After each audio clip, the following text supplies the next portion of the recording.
Well, hello and a very warm welcome to this webinar, to this online rally. Of course, we're all bitterly disappointed that we can't be with each other in the real world to promote this most important of issues. But thank you so much for joining us from wherever you are. As you can see, I'm joining you from my study in North London. My name is Daisy McAndrew, and I'm really thrilled to be involved today to bang the drum for carers. Now, of course, many of us have been banging the drum for carers, haven't we? We've been going out of a Thursday evening, but that's not enough.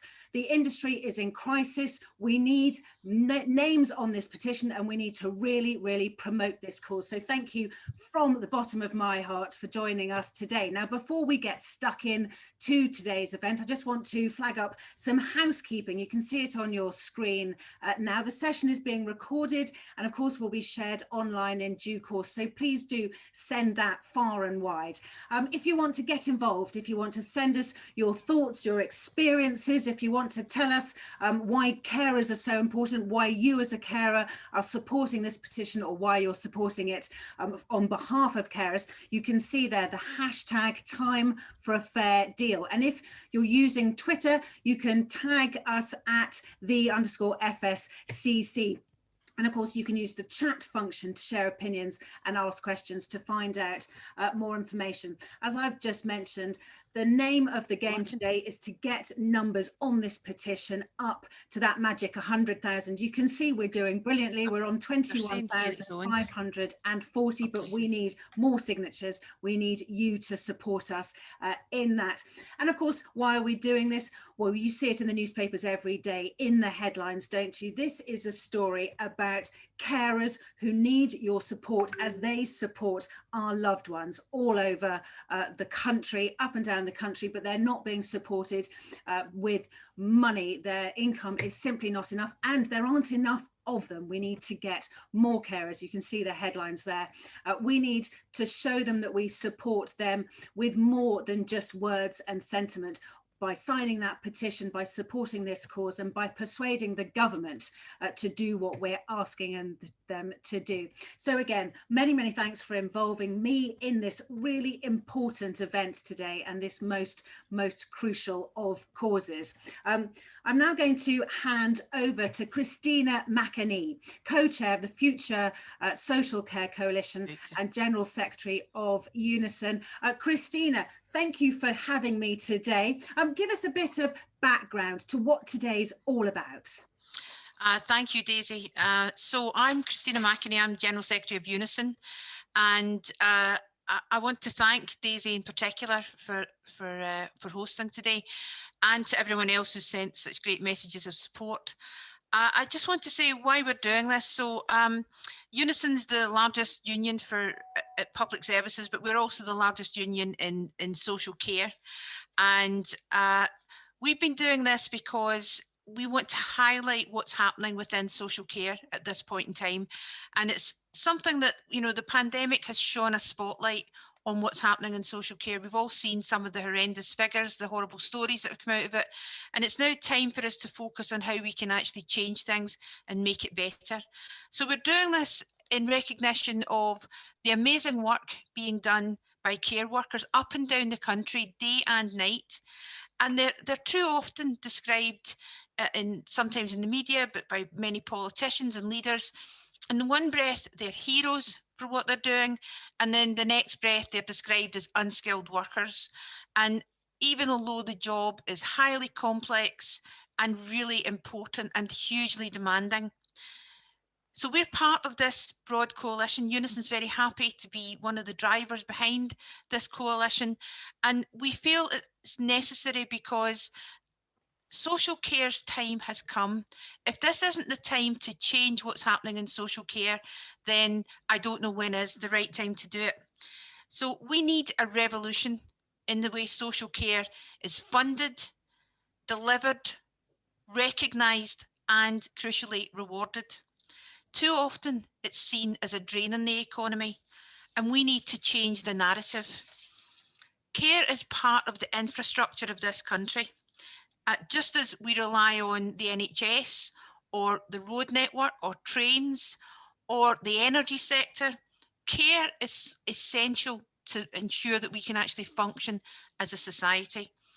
Now, we know it's easy to get bogged down on discussions around how should it be funded, is it taxation, where does it come from, where will it sit, and about accountability and delivery. And these are all really important issues. But what we're saying in this coalition is, first and foremost, let's focus on the workforce. Because if we can improve the workforce, conditions for the workforce, we can improve the experiences of the people who use social care services and the families who rely and depend on those services. And that means you must invest in a quality workforce. Daisy, I'm just going to mention something that's literally just happened today, which is the Scottish Government had commissioned a report into social care in Scotland. And the report has just literally was published. It was embargoed until 12:30 today. And I managed to get a copy just before we came on air. And I only got time to read the chapter on the workforce, but I just want to quote something that's in the first paragraph of the quote on the workforce. Now, this is an independent report. It's not been commissioned by trade unions. And it says, the sector is so noticeably disadvantaged because it's highly gendered. The sector is 83% female. Were it 83% male, it simply would not be marginalised and undervalued as it is. And I think that's such a telling statement from a report of that kind that's now gone to government. And it's so true, because not just is it the workforce that's highly gendered, but most unpaid carers in this country are also women. And that you know, we've just seen that they've been left to deal with what's happened in the pandemic. And of course, we saw the terrible death rates, particularly at the beginning of the pandemic. And what we must remember is that every death, whether it's someone who was relying on care or whether it was a care worker who were dying at twice the rate of the normal population, each death is, of course, the death of a loved family member or friend. So, but I don't want to put a downhearter on this. This is a happy day because we've got such fantastic support from so many people. And I'm so grateful to all the people who've sent in messages of support. So let's make this a key part of our campaign to actually improve what happens in care. Let's stand up for care workers. Let's stand up for the care service. Let's actually make what happens in care fair and deliverable. And let's improve the care service for the staff who work in it, for those who depend on it, and for those of us who at some point in their life will come to need the care service. So thank you. I hope the rest of the session goes really, really well, and I'll be around for all of it. I'll hand back to you now, Daisy. Christina, thank you so much. And also, of course, thank you for bringing us that hot off the press news of that report that, as you say, has just landed at 12:30. Some really valuable insights. And your final point, of course, is the most important one. As our population gets ever older, as the demographic continues to change, we are all going to be affected by this issue at one point in our life, whether it's for ourselves, for a family member, or whether we know somebody who's trying to offer that care, but finding it almost impossible to fulfill their duties in the way that the sector is currently run, in the way that it's currently paid.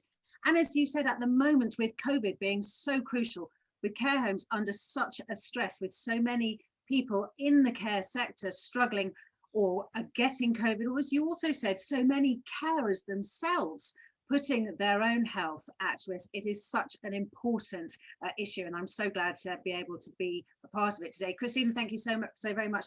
And on that note, I now want to introduce you, the audience, to Sian Stockham. You, I'm sure, will know that it was Sian who was behind this petition. Why does she care so much? Because she is both a carer herself and Vice President of Unison. Sian, welcome to today's event. Thank you, Daisy. And also, of course, I just want to say many, many congratulations for the amazing work you've done in raising the profile of this issue. But I don't particularly want to talk to you about that. I want to talk to you about your own experiences, really understanding what it is to be a carer, as you have been for so very long.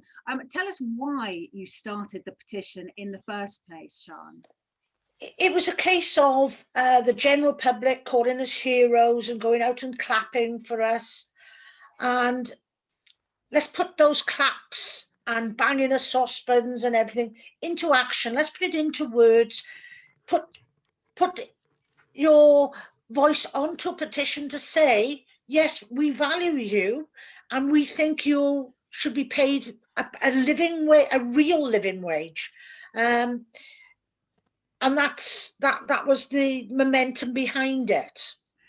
Sian, just explain to us, in practical terms, what the difference is between a lot of the pay that many carers get and a real living wage. How difficult is it to survive on the income of most carers?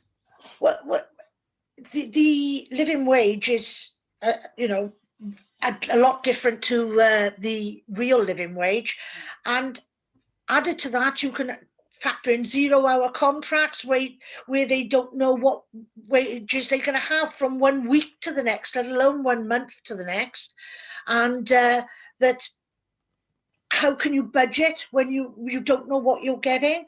And there's also the factor then that 90% of our money we spend locally. So we're supporting people in our local area. And okay, that's a little bit different with a lot of shops shut down at the moment, and a lot of online shopping, but in normal circumstances, that's for the good of everybody for us to have that pay rise. And we can have some of the nicer things in life. I can go back to times when I sat where I didn't have the electric on, or I didn't put my heating on because I couldn't afford them. I worked 2 part-time jobs, both caring. One is a supported living for adults with learning disabilities, and the other is in a rehabilitation and respite unit. And I love both my jobs. And I just feel, if I was paid a little bit better, I feel more valued. And also, Sian, we're not talking here about being, flying off to the Caribbean on your income. We're not talking about luxuries here. We're talking about being able to heat your home. We're talking about being able to put food on the table. Yeah, exactly. And it is going back a number of years. I can remember walking around with holes in my shoes. A case of, do I put food on the table? I was a single mother. My daughter was important to me. Do I put a pair of shoes on my feet? Do I put a pair of shoes on my daughter's feet? Obviously, my daughter gets them, not me. But those choices would be easier to make if the money was better. And okay, my daughter's up and gone now, but that's a different. But also, of course, it's not just about your quality of life. It's also about the quality of life of the people you're looking after, because if you're working under those situations, your standard of care isn't going to be the same. Well, yeah, but I would hope, I would disagree there. I would hope, and I know carers are in the job primarily because they care. If they didn't care, they couldn't do the job. No, I guess what I mean is many people might leave the job altogether, and then we're all poorer for that, because and this is not said with any disrespect to anybody, and I'll paraphrase literally what people say. Why should I work here on £8 whatever an hour when I can go and work in so-and-so and they name a supermarket or something like that and get a lot more? It is, and to be honest, it's not a lot more. It's just, it is if you're talking about the carer's wage. Yeah. And Sian, what do you think are some of the misconceptions about the job that you do? Oh, I'm low skilled, absolutely low skilled. I deal with some horrendous situations. I have to think on my feet. I've blue lighted people into hospital when I've been on my own. Medications that I have to give, and to be able to think on my feet. I work solo, and if somebody collapses, I have to deal with that situation. I know I work nights in the one job and there's somebody sleeping in, but you dealing with an emergency situation, you haven't got time to go and get the sleep-in person. You get on and do what you've got to do, and it does gall me that I'm called low skilled. I'm the person there that's holding your loved one's hand when they come into the end of their life. I'm the one when somebody's frightened at night because they don't know what's going to happen to them. They can't go home. They don't feel isolated and vulnerable, but I'm the person there to give that care and concern. I'm also the person there to have a laugh and a joke with, and to make life a little bit more bearable. And that's all. It's all part of being a carer. And yes, I do all the other things as well. I do the medication. I help people when they have to toilet or if they have to shower or get dressed, and help them learn new skills. And Sean, how long have you been doing it for? I got into it quite by chance about 22 years ago. My daughter had gone to university. I needed extra money to help her if I could. And a friend of mine said, well, you could try this. So I went as a relief, working with adults with learning disabilities, and found a job that I absolutely love. And when you get people's parents say, when my son came into this supported living, I had my first night's sleep ever since he was born. And that young man was 20, 30 years of age at the time. And that's the difference. You're not just making a difference in the person's life, which is fabulous, but it's their family as well. You're giving their family that breathing space to relax and to enjoy their family member. And I think that's so important. But Sean, talking about a bit of relaxation, forgive me, but presumably you might be thinking about retirement soon, but is that an option? No, I can't afford to retire. I really can't afford to retire. I'm 66. My pension's I had my first whole month's pension, but I can't afford it. And I just think when this pandemic started, and there's one phrase that sticks in my mind, the Chancellor, and we will have to recoup this money. He won't go after his millionaire friends. It'll be the likes of me who will have to pay more in taxes. I don't know why they think they can get more out of me than they can at Starbucks or Amazon or any of these big, or the Robin Hood tax. All these things could make all our dreams, not all our dreams come true, but make them a lot easier and quicker to come through. And I just, that worries me. And as for retiring, can't see it happening yet. Still paying a mortgage on my house. Well, can't afford to retire. We can't help you be able to retire, but hopefully by raising this issue, by banging on the government's door, by getting all these signatories onto this petition, we can raise the issue and we can persuade the government to do more for carers. But I'd just like to say, on behalf of everybody watching, we are grateful for what you've done, for the sacrifices that you've made and continue to make, and also particularly for setting up this petition. So keep up the good work, and thank you so much, Sean, for everything. Thank you, Daisy. But can I just also say a big thank you to every carer out there. I value every single one of them. Yep. And I do too. And I have to say, as of this week, my own mother has been getting some help from a carer for the first time. So wonderful. I've had some personal experience just this week of how amazing it is. And the worry that you, as the daughter of somebody, you worry about them and about the care, and you know how much responsibility you're giving to this person, and how you want them to be the right person and to be properly valued.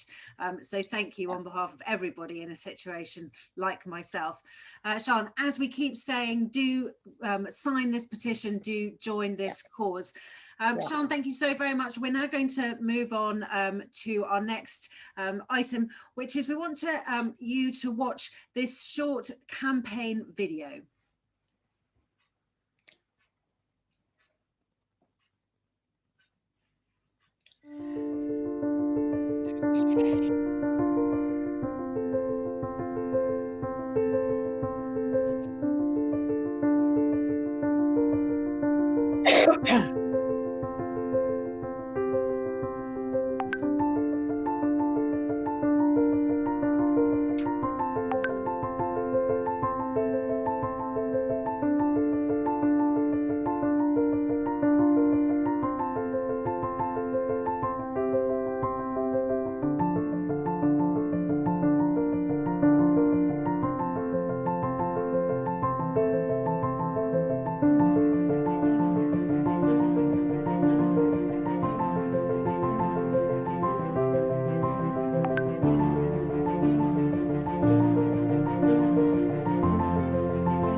Okay, so you saw what you can do to help, and that really powerful campaign video. And of course, forgive me if I'm being repetitive this afternoon, but we need your help, we need your support, we need your name on that petition, and we need to be banging the drum for carers, not just coming outside and clapping for them, as that video said. Yes, it's nice to know that people care, but actually to get people off 0 hours contracts, to get those more than 100,000 vacancies filled, to get the pay increases that they need and deserve in order to get those places filled. That's what we need, and that's why we need your support today. And I'm so very grateful. I'm also keeping an eye on the chat room as we speak, and I can see that there is so much support for you there. Sian, there's a lot of love for Sian there, so thank you for that, for everything that she's done, and thank you for your messages. And don't forget, you can tweet us and you can get involved using the chat function on Facebook. But of course, we want your signatures on that petition. I'm now going to bring in some messages of support. We're delighted so far to get a lot of parliamentarians on our side for this petition. But first off, let's hear from Liz Kendall MP. Thanks, and thank you so much for inviting me here today. You've put together such an impressive coalition, an impressive movement for change that I personally and the Labour Party as a whole fully back. Look, I think that transforming social care is the challenge of our generation. And if there is one thing that we can change as we emerge from this pandemic, it has got to be to transform the quality of care that we provide for elderly and disabled people in this country, and that we transform the funding too, to make sure that all frontline care workers get the decent pay, terms and conditions they desperately need. You know, this pandemic has brutally exposed the fundamental flaws in our system of social care that many of us have been campaigning on for decades. That social care still is not treated or seen as equally important to the NHS. That we still fail to understand that the two services are absolutely inextricably linked, and that we have failed to invest in the workforce and in family carers who do so much to care for what matters most to us, which is the people that we love. And I think that this isn't just morally wrong, it's economically illiterate.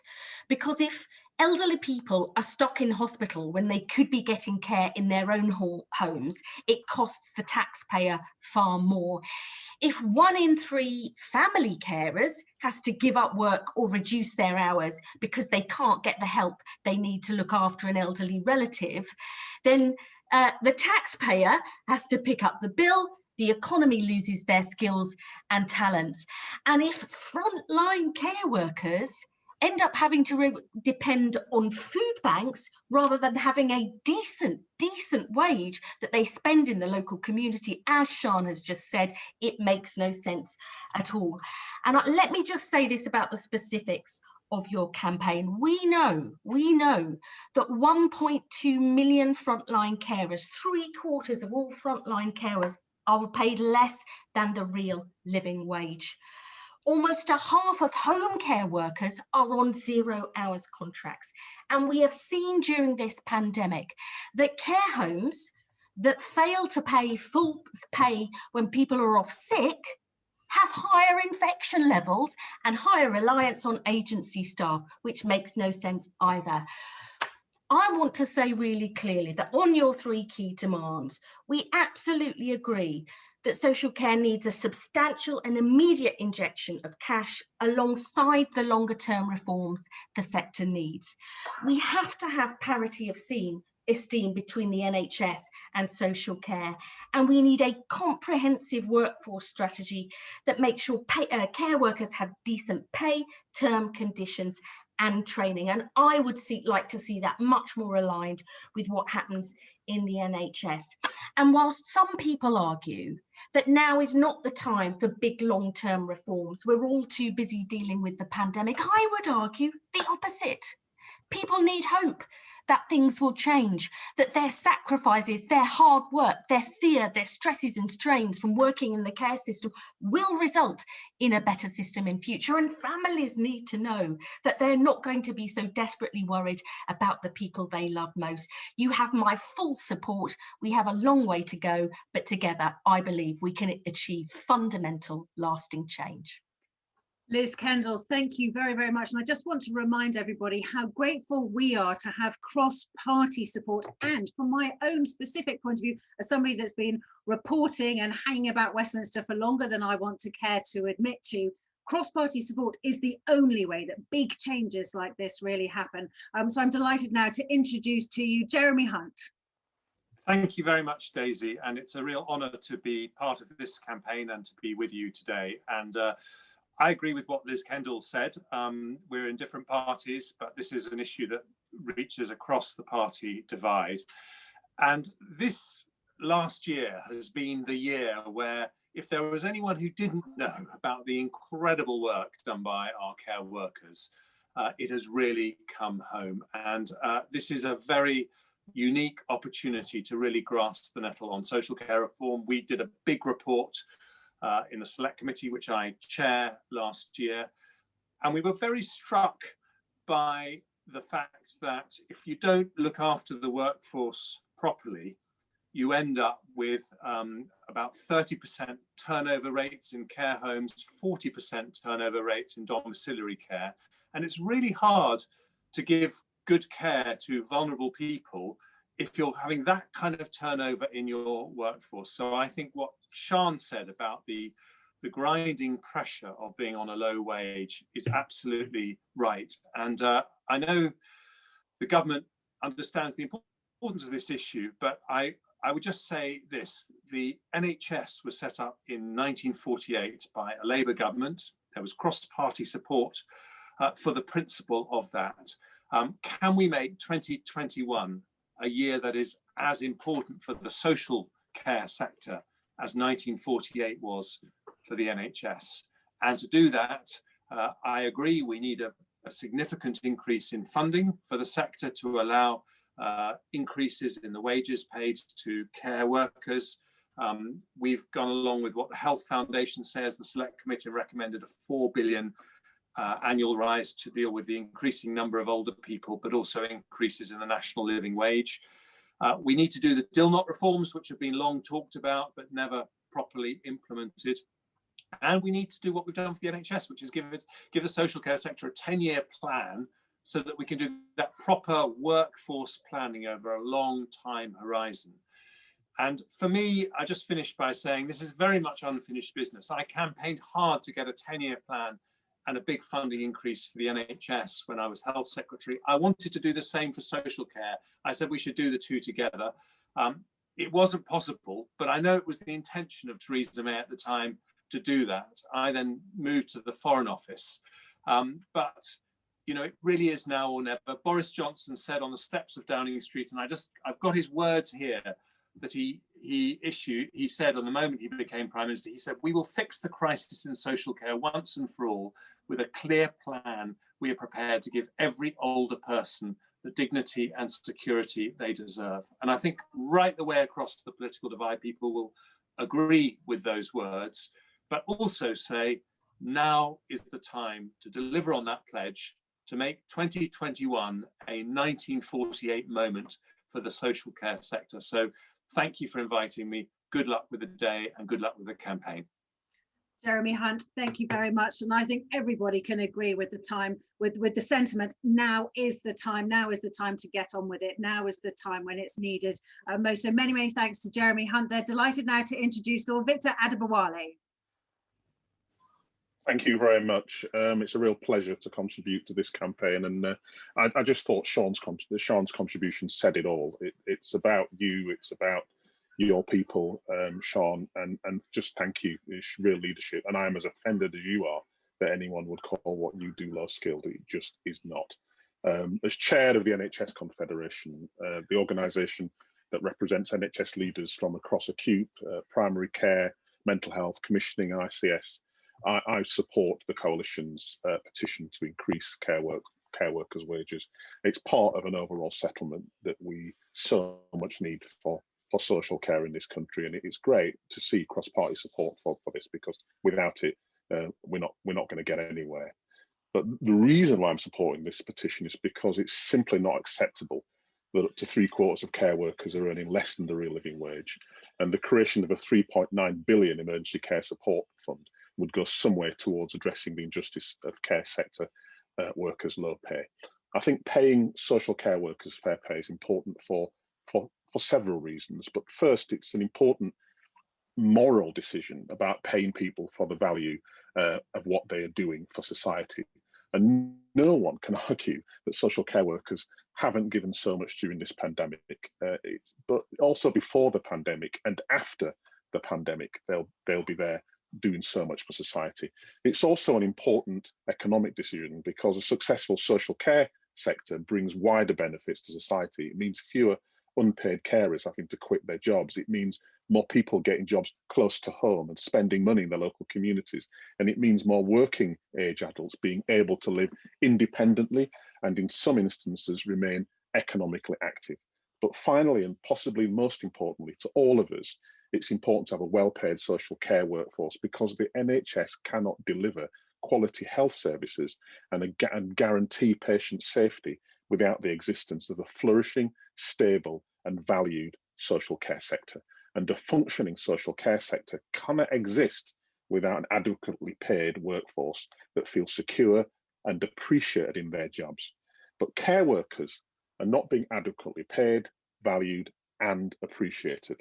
According to a report by Skills for Care, which was published just before COVID-19, the median wage of independent sector care workers increased by less than £1 between 2012 and 2020, from £7.60 to £8.40 in 2020. This is despite inflation increases, unmet demand for care services, and a total of 112,000 unfilled vacancies in the care sector. At current pay, the median wage for a social care worker is not anywhere close to the Living Wage Foundation's recommended hourly rate of £9.50 nationally and £10.85 for London. And to make matters worse, the Skills for Care report also reported that a quarter of those working in social care, around 375,000 workers, were on 0 hours contract.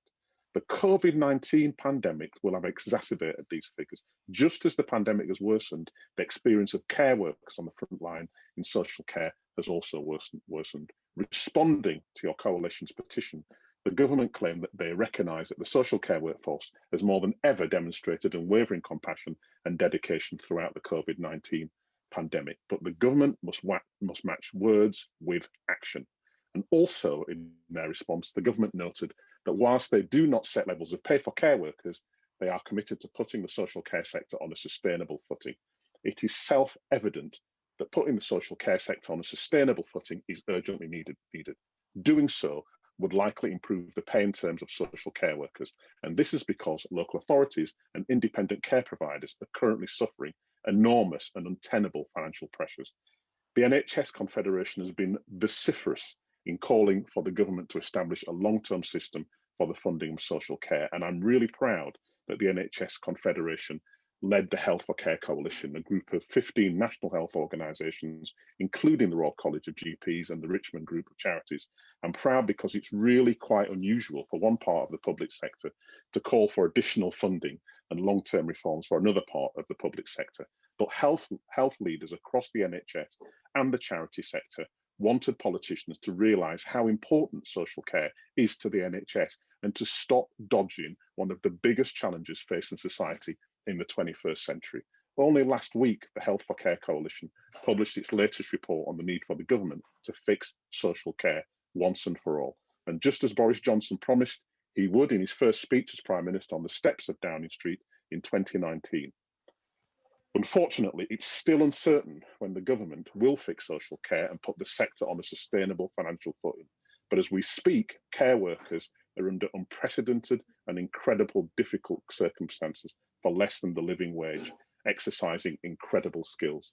The government must therefore create an emergency carer support fund to increase care worker wages. And Sean, you have my absolute support. You are a star. Thank you. Victor, thank you so much, and we're so grateful for your support. Ros Altman is up next. I know, Ros, that you have to go any second. Have you got 2 minutes or 1 minute just to say a few words before we let you go? Oh, Ros, I think you're on mute. Thank you so much, Daisy, and it's an honour and a pleasure to be here. I'm sorry that I have to leave shortly, but I didn't want to leave if I could possibly offer my words of support. I think this is a brilliant campaign. I think obviously it's hard to find anybody who doesn't agree that social care needs radical reform. The problem is we need to get on with it, and we've had successions of politicians keeping on promising we're going to do it, we're going to do it, we're definitely going to do it, we've got a plan, here's the plan. Oh, it's not quite ready, but it's be here soon. Actually, at the end of the day, every hour of every day, people are receiving care from dedicated workers. And at the moment, we've got this artificial distinction between what counts as health care and what counts as this thing called social care, which is about health and about care, but doesn't seem to be encompassed in the NHS or in the normal types of health and care service that we offer across the country to all age groups. The elderly who have cancer get treatment on the NHS. They are looked after brilliantly, and the taxpayer foots their bill. But if they're unlucky enough to get dementia or motor neuron disease or something that doesn't fit the box of NHS, then suddenly they have to use all their money and get no help from society, which has left 1.5 million people who need care without care, which has left families fighting through the courts and through the various appeal processes to get some help. And at the end of the day, I think what Jeremy said is right. We need a new Beveridge. We need, if Beveridge had any idea that we'd have all these older people living with conditions that in his day people would have died of and died much sooner, he would have obviously included this in social care. It should be part of pension planning, it should be part of retirement planning, and everybody should contribute something towards it, but it should be there at the point of need without the society saying, well, come and apply for this, and if we think you're deserving enough or you haven't got any other money, then we'll give you something towards it. This system is broken. Yes, older people deserve dignity and security, but I also would like to stress that the people who are looking after our most frail and vulnerable elderly people also need dignity and security, and we have to increase the parity of esteem between NHS and social care. There shouldn't be an artificial divide. Yes, unfortunately, at the moment, a lot of the social care workers are employed by private companies, but that does not stop us allocating resources to make sure that their pay rates are fair, and especially at the moment when we are putting in place an immigration policy which is going to have a significant impact on the ability of low-paid workers to come into the country from overseas. We tried to get special provision for care workers in the immigration new rules so that they would be an exempt category and could come in.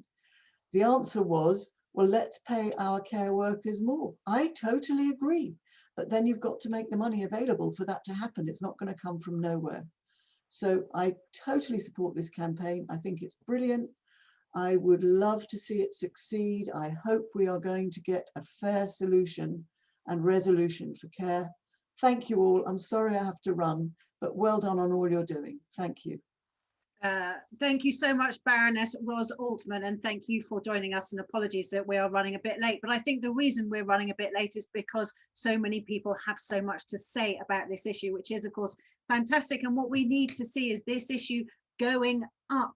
the list of important issues that politicians want to get involved in. We know that the NHS is a hugely popular area, and we know that it's a vote-winning area. And what we need to get is to get social care on the same standing as the rest of the care that the NHS provides, both within the public's, from the public's point of view and from the politicians' point of view. Now, if you want to know what you can do to help, we've got more messages of support coming up. But before we hear from more parliamentarians, and most importantly, a cross-party body of parliamentarians, here's a short clip of how you can help us.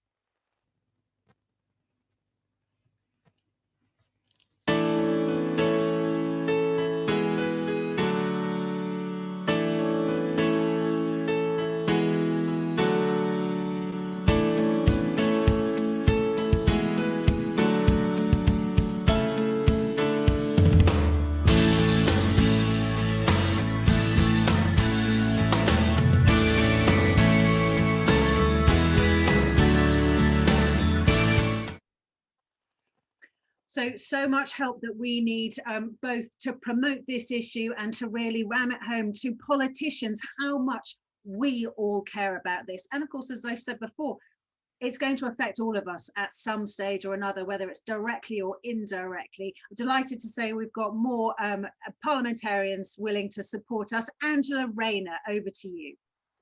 Oh, thanks, Daisy, and I'm so pleased to be here today, and I'm really optimistic about where we can get, because this cross-party coalition you put together on this issue, and the nation have seen what our carers have been doing, because often people don't see that. They've seen it more than ever now. There is a hunger and a thirst for us to do the right thing. The COVID pandemic has created an environment that no one ever dreamed we'd be in the circumstances we're in now. And I pay tribute to all of our communities that have come together and looked after each other. I think it shows the best of who we are. And seeing what the carers have done, I think the whole community, the whole of the United Kingdom are behind your campaign. And that warms me a lot, because, you know, and it was really good to follow Baroness Altman as well, because me and Baroness Altman I was Shadow Pensions Minister. And I remember that Baroness Altman and Ross has been a real champion for women, a predominantly women's sector, on saying not only should they have the right provision for their pension, and as she outlined herself, that people who need care and respect as they get older should have that as well. And I know that she challenges her government on that, and I'm pleased that my colleagues Helen and Barbara and others are on as well. I love the fact that there's so much cross-party support for this, and I'm dead pleased that Christina McAnee is our General Secretary of Unison, because I'm a Unison girl, have been all my life, and to see Christina, who has been championing carers both within the health service and within the social care service for years, she gets it. And me and Sian go back a very long way, because those that are on this call will know that it got me into politics in the first place. I was a carer, I was a home help, I was a manual home help in the private sector. I got a job with the council. I was told to give you better terms and conditions and holiday, applied for that job. I did. And I realised that everything that we did on the front line, it all comes back to what the government policies were.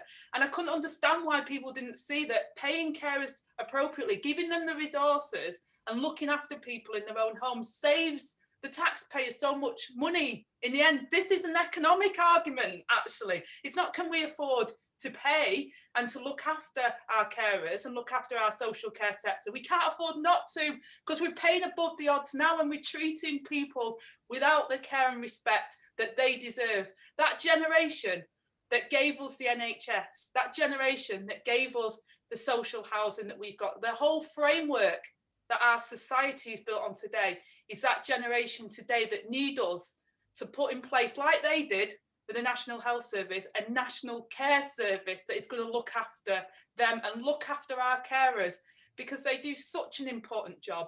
It will save the taxpayers money. It will, if we're doing it properly and we're doing it right. So I think this is an absolutely tremendous campaign. I'm so pleased that Sian's in the beginning of it, because she's just amazing, as you've all heard. She's such an inspirational person. And I'm really pleased that you're involved, Daisy, and everybody in the team are doing this and doing it cross-party, because it crosses over party lines. But I think now's the time. No more jam tomorrow. let's do it, because it'll save money and it will give our elderly people the respect they deserve, and it will give our carers the respect that they deserve, which is more than just clapping for them. So I'm with you all the way. I'm dead proud to be here, and keep going. And thank you for everything that you've done to support us and support our communities over this dreadful period. And I hope I can give you more than thanks by backing this campaign and making it a success. Angela, thank you so much. And I'm so delighted that you've made that point, that this isn't just a touchy-feely issue. This is a hard-nosed money issue. That money will not be wasted. We will get it back in spades if we invest it. We'll save money in the rest for the rest of the economy, for the Treasury in the long term. And if only people could see that, as you said, it's not jam today, jam tomorrow, or whatever. You know, there's a business sense to this, as well as being the fair and the right things to do. So Angela, thank you so much for that. I'm delighted now to introduce Barbara Keeley. Barbara.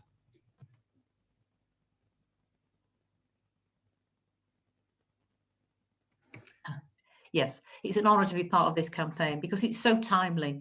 Care staff have been the forgotten frontline in this pandemic. In care homes, the staff really stepped up to the challenges. They had many deaths from COVID among residents. They provided palliative care. They worked with enhanced levels of infection control. In some cases, we know that care home staff shut themselves away from the outside world for months to protect the residents from COVID. And I know that many home care staff also worked long hours, tackling tasks usually done by GPs or district nurses. Now, without the work of those 1.3 million care staff, we simply wouldn't have been able to cope with a crisis on the scale of this pandemic. So now is the time to show that we really do value social care staff, because too many of them, this value is not reflected currently in their paying conditions. We've got to ensure, and I think a lot of our speakers are saying this, aren't they? The pandemic is the wake-up call needed to start paying care staff properly and giving them the support they need. We cannot continue leaving councils with unfunded costs or shifting the burden of paying the increased cost of social care onto local council taxpayers. We can't expect care staff to keep doing more with the pay they have.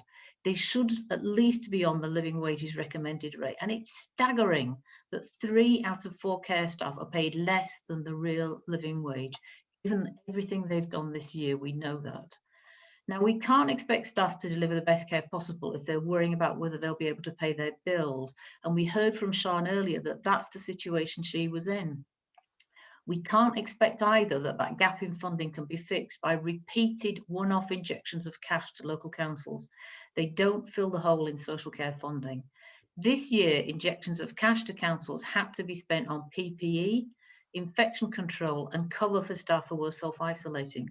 It was not enough to address those fundamental issues that we're now talking about in this rally of low pay and poor conditions in this sector. Now, the solution to this problem is simple. Deliver on the long promised reform of social care, that promise that has been made again and again. Give local authorities the funding they need to pay a fair price for care, and give care staff the pay they deserve.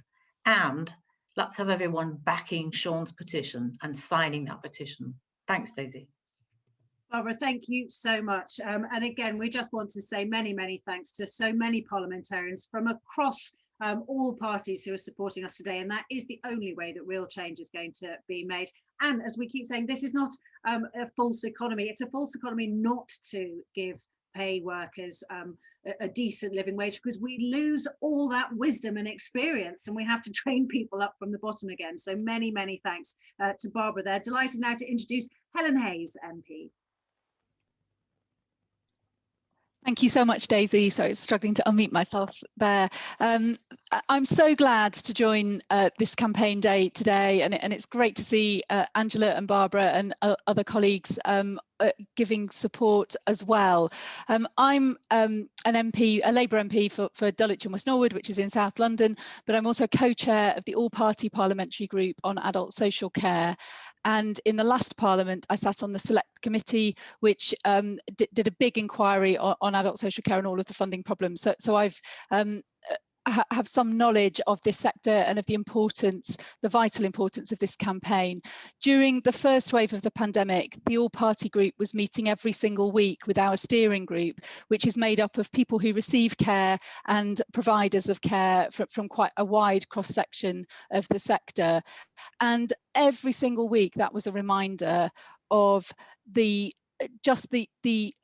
vital role that care workers were playing at the front line of the pandemic, but also the many ways in which they were let down, particularly with regard to access to PPE and access to testing, and the situation where COVID positive patients were being discharged into care homes, and the tragedies that then unfolded on a day by day, week by week basis, which I know was extremely traumatizing for many care workers to be working in that situation where there was just so much heartbreak and death happening day by day, week by week. Look, social care is amongst the most important work there is. We entrust our loved ones up and down the country to care workers to provide absolutely essential support, without which day-to-day life is impossible. But we have got a huge problem in this country, which is that the pay that care workers receive does not express and demonstrate the value that care work has to society as a whole and to millions of families up and down the country. And that has got to change. This is a quantifiable problem. We know that there are more than 100,000 vacancies in social care at the moment. We know that people are leaving social care in droves because it is hard work, it is complicated work, it is skilled work, but they can be better paid often working in a supermarket and doing jobs that don't have the emotional and physical toll that social care work has on those who we rely on to do it. And we know that there is a funding gap that means that the thresholds are getting higher for accessing social care, and that there are many people, more than 1.5 million people, who are living without the day-to-day support that we need. I just wanted to say very briefly that it's important to say that the social care sector is a diverse sector. So we're talking about people who look after older people, but also care workers who look after working age adults and children. And we're talking about care workers who work in care home settings, but also who provide care in people's homes as well. And home care workers in particular during this pandemic are still underprotected. They still don't have priority access for vaccines. They're still struggling to access testing on a day-to-day basis. And the pay issue obviously affects everybody. The final thing I just wanted to say is that pay is more than an issue about individual care workers and what they receive. There is no route to building the care system that we need in this country that avoids the issue of pay. It is essential that social care is a career in which people feel valued. It is essential that social care is a career that has progression, and it is essential that everybody working in social care can earn enough to live on and to provide for themselves and their families. So we have to deal with this issue. The crisis in social care has been building and growing for far too long, and the coronavirus pandemic has laid it bare for everybody to see.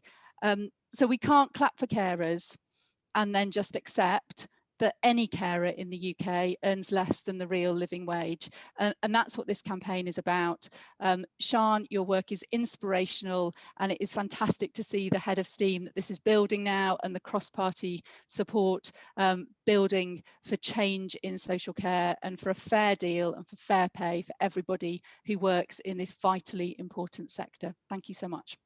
Well, thank you. And also, I must say a very big thank you to your finishing thoughts there, to emphasise that this isn't just care for the elderly. This is care across the demographics and across the board. And I'm probably guilty of saying, because I mentioned my own mother at the beginning of this rally, who obviously is elderly, but we are well aware, everybody involved in this campaign, everybody involved in this call today, in this rally today, is well aware that carers themselves are all ages, and they are looking after people of all ages, and all of that work is incredibly valued.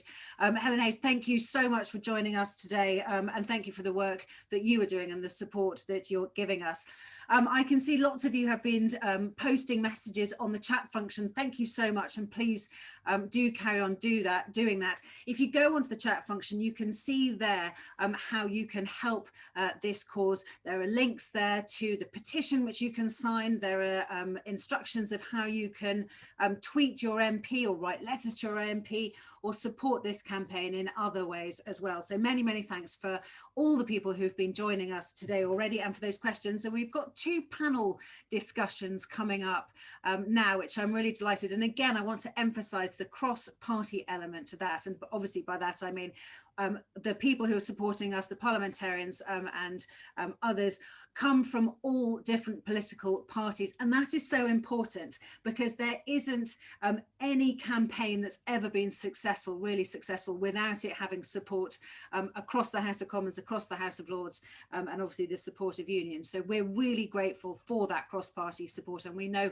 how important it is to getting any success. So as I say, tweet your MP, sign the petition, get involved, show your support. And if you are a carer or anybody with an interest in this subject, put some questions onto the chat function so that I can be your conduit and I can put your questions to our panelists.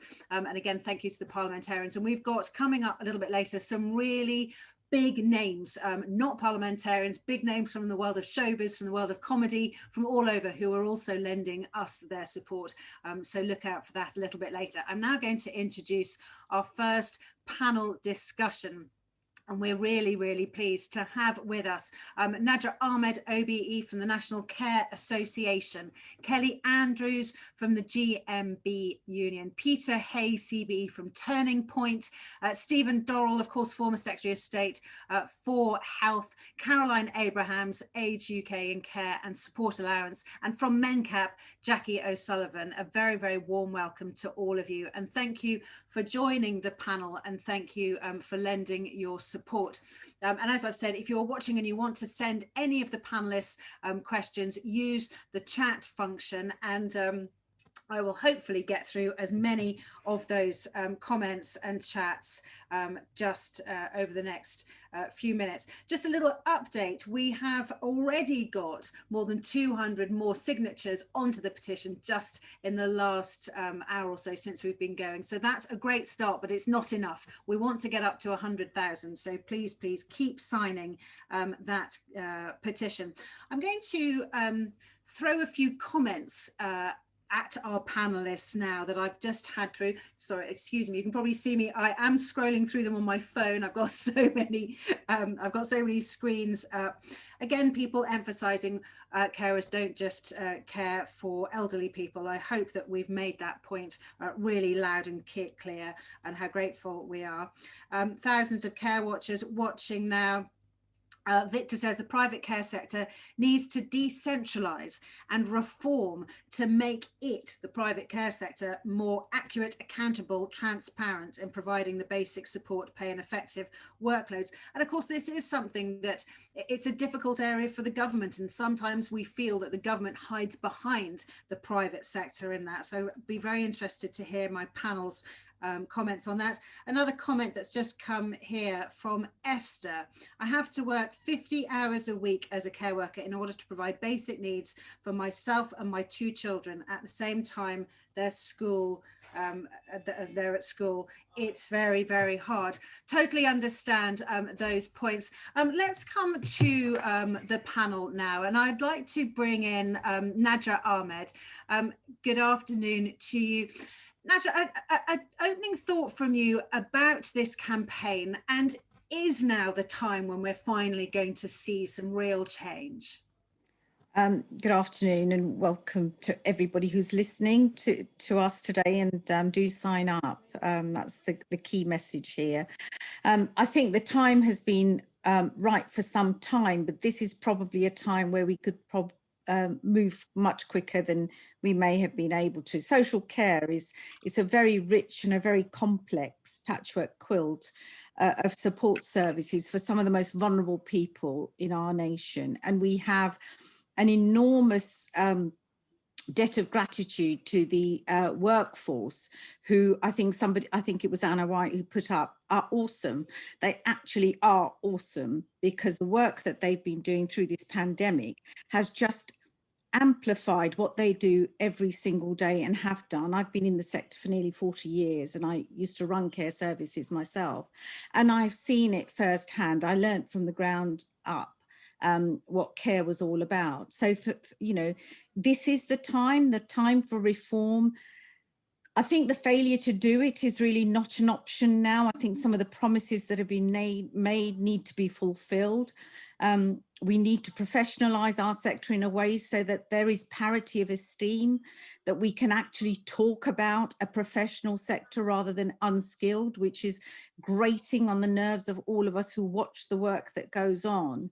And that frontline practice that's been going on has been, it's actually got better and better as we've gone along over the years. The dedication, the commitment, the knowledge that our staff now have to have. We're now looking after people who were looked after in hospital, in geriatric wards. That's the difference. So when we talk about social care, people have a view sometimes of a very cream tea society, but actually we are moving into a direction where we are delivering this really very, very important care service, which without it, the health service would struggle even more than it's currently struggling. We're the backbone of that health service. Our staff are doing exactly, without the clinical staff, exactly what hospital staff who are doing a similar job are doing. And I think we should be recognised for that. I think that's important. Stephen Dorrell, if I can come to you, I've been banging the drum for cross-party support and saying again and again how grateful we are and how important it is. But of course, how do we take advantage of the cross-party support and take the politics? Is it possible to take the politics out of the issue, do you think, to make real change? Yeah, thank you, Daisy. I've been reflecting actually during this conversation on the concept of cross-party support. There is, of course, in reality, a cross-party responsibility for failure here. And if we get across parties, Labour politicians, Tory politicians, myself now a Lib Dem politician, all to acknowledge that failure, that is at least the start. Boris Johnson is the 6th Prime Minister on my count running who has promised to reform social care. And that reflects the fact that through the period since I was responsible as Secretary of State, there's been a lot of talk about the need for more money and the need for structural change. We can't reform social care without addressing both of those requirements. And I agree with Jeremy Hunt, actually. I think his phrase, "this is a 1948 moment," could be true, but it will only be true if there is strong support and if the politicians and frankly the Treasury, who in the end are going to have to buy into this, the Treasury recognise that all the alternatives are worse. And I believe that's true, actually. Failure to deliver money and reform into social care is part of the cause of avoidable strains in the health service. It's part of this, the failure, relative failure in this country compared with our competitors to respond to the pandemic.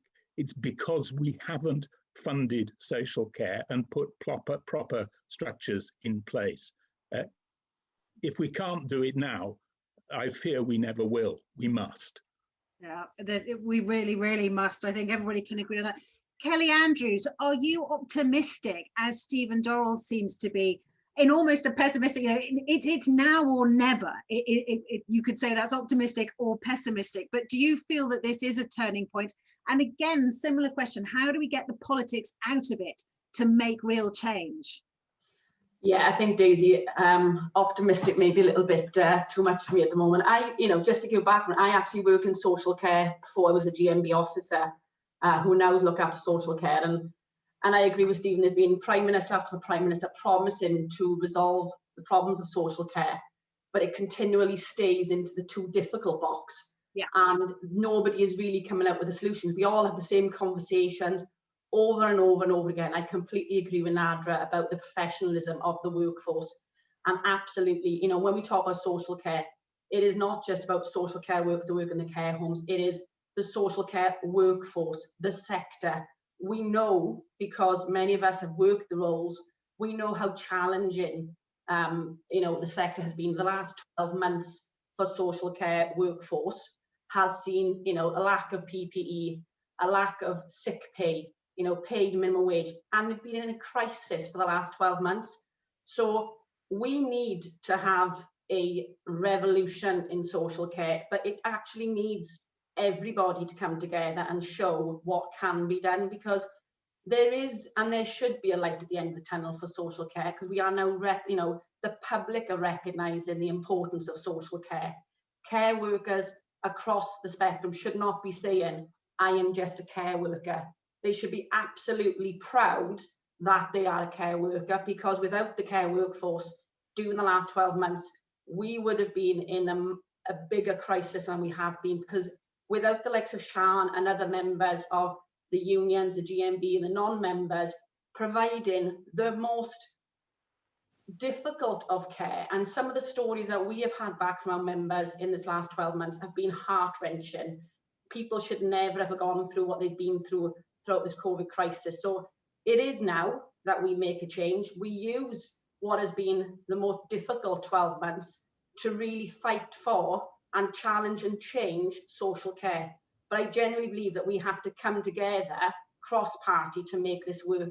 I don't think one party can do it at the cost of it. I think it will continue to be a challenge if one party tries to make changes by itself. But everyone has to recognise the importance of social care. But actually, the social care workers have to recognise themselves, because they are absolutely incredible. And they've, just the last 12 months has highlighted that, and we need to use that to go forward. But absolutely support the campaign. Thank you, Kelly. And I hope that we are doing a little bit to promote the amazing work that social care workers are doing. And obviously to push the government with this petition. Peter Hay, are you feeling optimistic? It's a difficult question, I know. Do you feel that we are finally being able to shine a light on the work that care workers do, and therefore promote their cause in the House of Commons? I think it's fantastic that the recognition of the work that's been highlighted today, and just to again re-emphasize that breadth, it's also worth pointing out that personal assistance, that's people employed directly by people with their care budget, their personal care budget, are now the second biggest sector of the employment market. So the breadth of this campaign is really important. Secondly, given that public funding only goes to people who have substantial or critical need, it is incoherent to regard the tasks of the workforce, our colleagues doing the care plan, as kind of somehow low skill. High need must equate to high skill. And I think that's really important. And secondly, thirdly, I've noticed quite a few comments about the leadership of the social care sector, ADAS and others. They now talk in a format about social justice.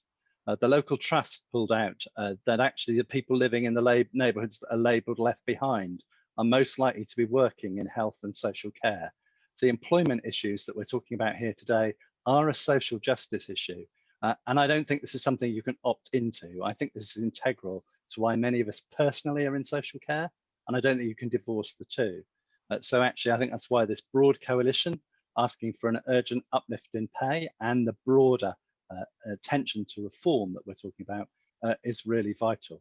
So I'm not sure it's optimism, but I think it is very much with Stephen that actually this is the time where either actually government have to stand by those promises or be judged by a catastrophic breach of it. And that breach won't just be in social care. It will be to leave those neighbourhoods further behind. It will be to compound the inequalities that Black and ethnic minority staff have shown during COVID. It will be much more than a breach of the social care promise. And for that reason, I do believe that the serious attention will be given to it now. Peter, thank you very much. I'd love to bring in Caroline Abrahams now from Age UK. Caroline, do you feel that we are at a moment that needs to be grabbed? Do you feel that the politicians are listening, or do you feel that the sector is still something of a Cinderella sector? Hello, everybody. It's fantastic to be here. adding my support from Age UK and also the Care and Support Alliance's support to this campaign. It's very timely. If ever there was a time to recognise the enormous, brilliant, humbling contributions of the care workforce, it's now. And from Age UK, I'd just like to say thank you to every single care worker who's basically put themselves in harm's way day after day, week after week, because of their commitment to their clients, to older people, to disabled people. And, you know, we owe you so much. And it's time to pay something back, I think. I feel that very strongly. I think everybody at Age UK feels that. I think the Care and Support Alliance, my colleague Jackie, who you're going to in a minute, is one of my co-chairs. We're all in it together. I think we all feel that very strongly. I'm not yet convinced all the politicians get it, though. I'm sorry to sound a note of caution here. I think if you are better off, if you are a man, actually, as well, a very successful man, I think it's harder to have, if you haven't had personal experience in your family of how important these issues are, it's very difficult to understand them and to really, you need a lot of emotional intelligence to really grasp why the issues around the failures of social care in this country are so devastating. And I worry, like Stephen, about where the Treasury is on all this. And when it was great, wasn't it, to hear Jeremy say we needed a 1948 moment. Of course, I totally agree with that. But I noticed on Twitter somebody commenting that they talked to the Treasury and there appeared to be no appetite in the Treasury for a 1948 moment. So really, I think it's down to our Prime Minister, it's down to our party leaders across the piece to overrule, actually, probably their finance secretaries, their chancellors and their shadow chancellors, to basically say, no, we have to do that. We have to do that this time. And, you know, we'll be looking very closely to ensure that they do. And the more head of steam we can get behind this campaign, the better. Caroline, thank you. And I'd like to bring in Jackie O'Sullivan. Jackie, just on these points that so many of the panelists have made, obviously everybody believes something must be done, but do you believe something will be done? Oh, crikey, I sincerely hope so. And as everyone has said, thank you very much for having me here today. You know, there's such energy behind this campaign. It does give me a lot of hope. I think, you know, what's come out during COVID has been so stark, and we have seen such human sacrifice in the care sector, you know, where, you know, we've had people, as Barbara mentioned, shielding with people for months on end to keep people safe. We've had people going without seeing their own grandchildren in order to keep people safe, using their supermarket shops for food, standing up to doctors when they've been trying to put do not resuscitate notices on people's records, you know, and where we've lost people have grieved like family members. And I think, you know, it is time. This has really shone a spotlight. And if we have to, Daisy, I think it's not a matter of whether I am hopeful, we just have to make it work. And I think what we need to change is this sort of mindset where we see social care as a drain, an economic drain. And actually it's not, it's an economic driver. It creates jobs. It should create good, well-paid jobs as well. And it also frees up other people to work and contribute to society. It's so important that we get this right. And this is a moment in time when we need to capitalize on it. I think we can all agree on that. And with my old economics editor hat on, I've already said that actually this is a sound investment. This is not asking the Chancellor and the Treasury for money just to spend willy-nilly. This is actually putting forward a case to say, if you invest this money, you'll get it back in other ways, as so many people like Ros Altman has said. And there's another thing to say, so many jobs have been lost as a result of digitalization, as a result of COVID, as a result of people working from home. This sector offers jobs. These are jobs that can't be done by robots or by artificial intelligence. These are jobs that have to be done by human beings with a heart, with experience, with wisdom, and with knowledge. And that's something, again, that should be celebrated by the Chancellor, because these, you know, carers pay taxes and carers will pay back. So there are so many areas, apart from the obvious doing the right thing, that this campaign really should be pressing ahead with a hard nose. But thank you so much to our panel, and thank you so much for so many of you who've been contributing on the chat function. I hope that we have put forward some answers, put forward some areas that we want the politicians to really listen to. And if you still have questions about how you can get involved, we've prepared some answers for you with this short clip.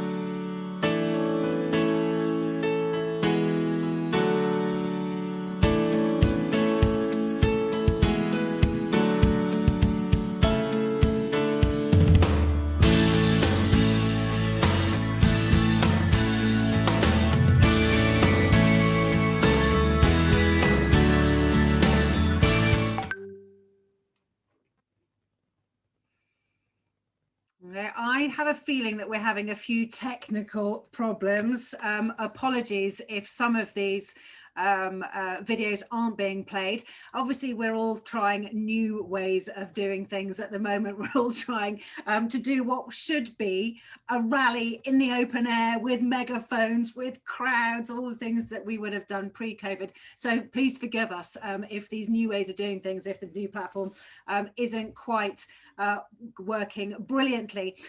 We also, as I mentioned earlier today, we've been really touched by the support that we've been getting, not just from the House of Commons, from the House of Lords, from the union movement, from the care organisers themselves, but also from across the board. And we've had some wonderful messages of support that we'd love to play you in just a moment, from all over, from comedians, from actors, and also, of course, as I've said, from parliamentarians of all colour. So fingers crossed, as long as the gremlins in the system haven't taken over again, we should be able to show you some messages of support.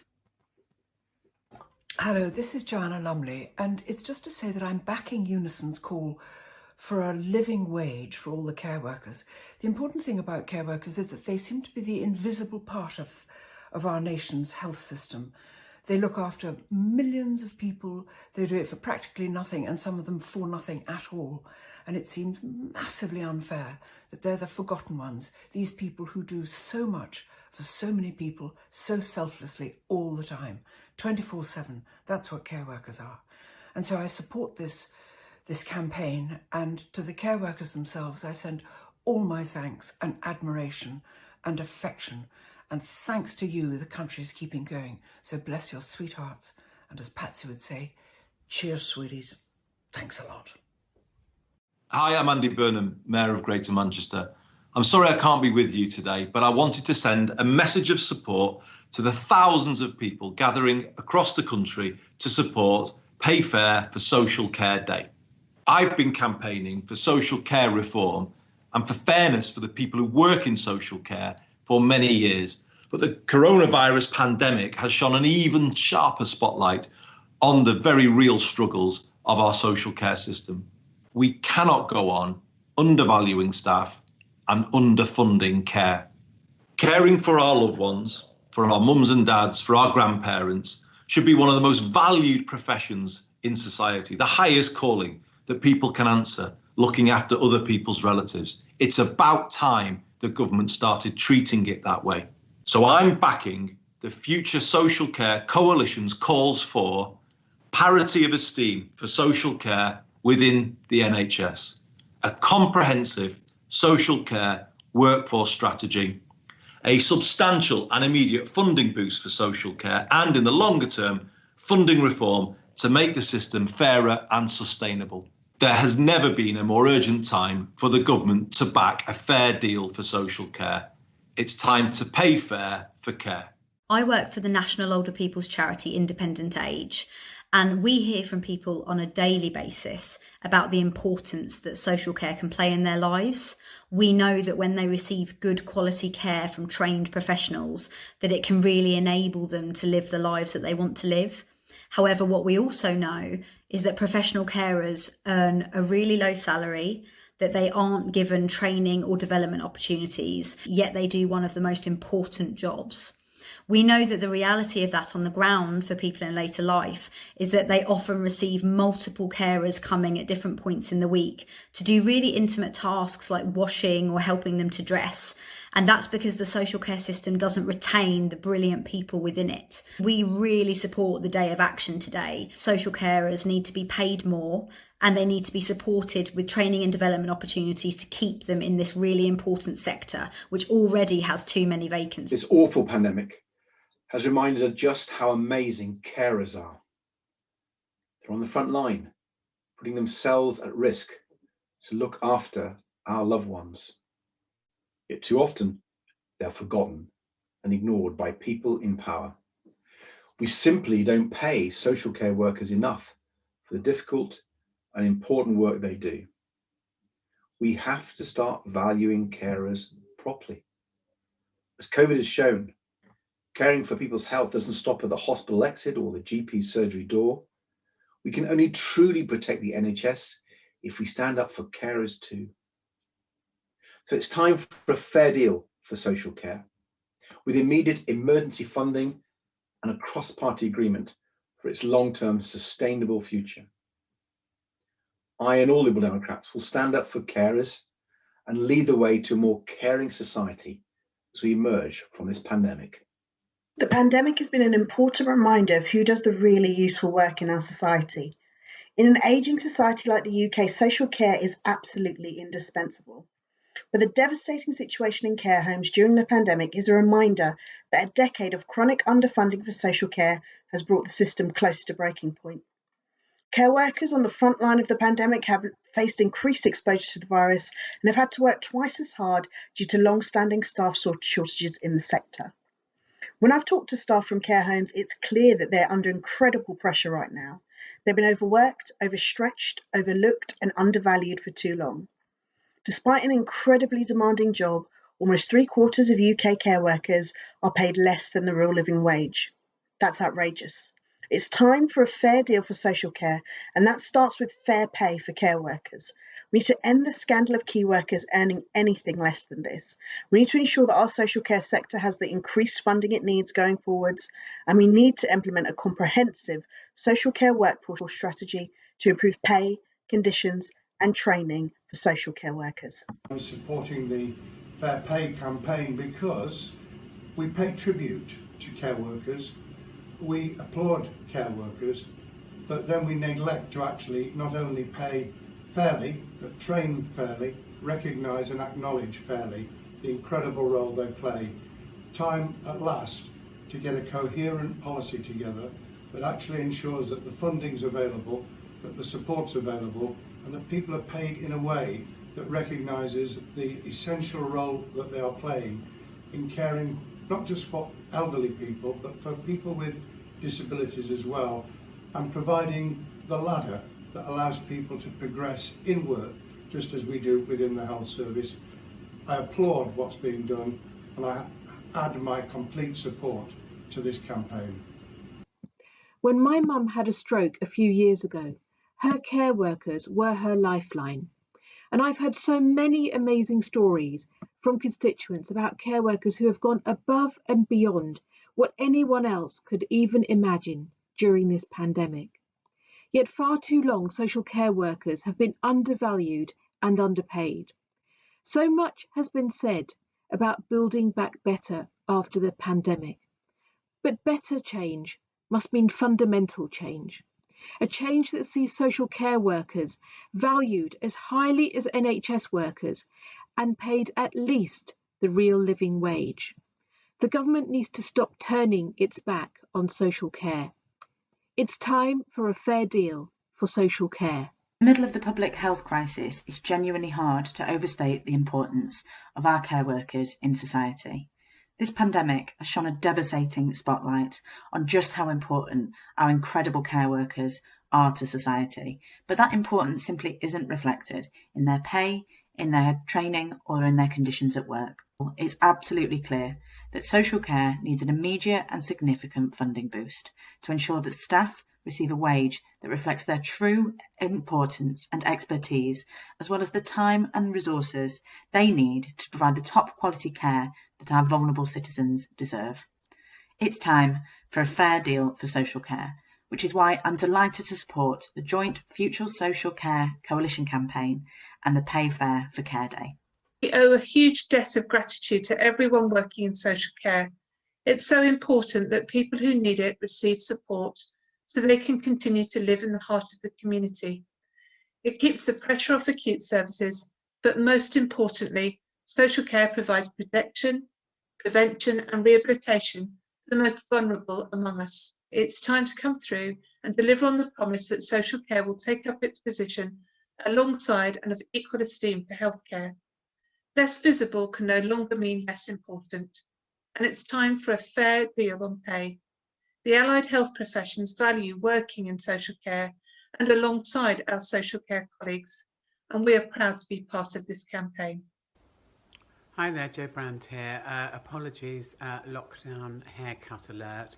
In a parallel universe, dedication and hard work would be rewarded with decent pay. Unfortunately, we don't live in a parallel universe. We're in this one, and care workers simply are not rewarded for the very, very hard work that they do, especially in these really, really difficult times. So all I'm here to say is pay care workers a living wage. Simple, it's not difficult. Ta-da. Well, my sincere thanks to our amazing supporters there, obviously to Joanna Lumley, Jo Brand and all those parliamentarians that they were sandwiched around, and thank you for and as so many people are saying on Twitter and on the chat function and on all the other ways you can get in touch with us.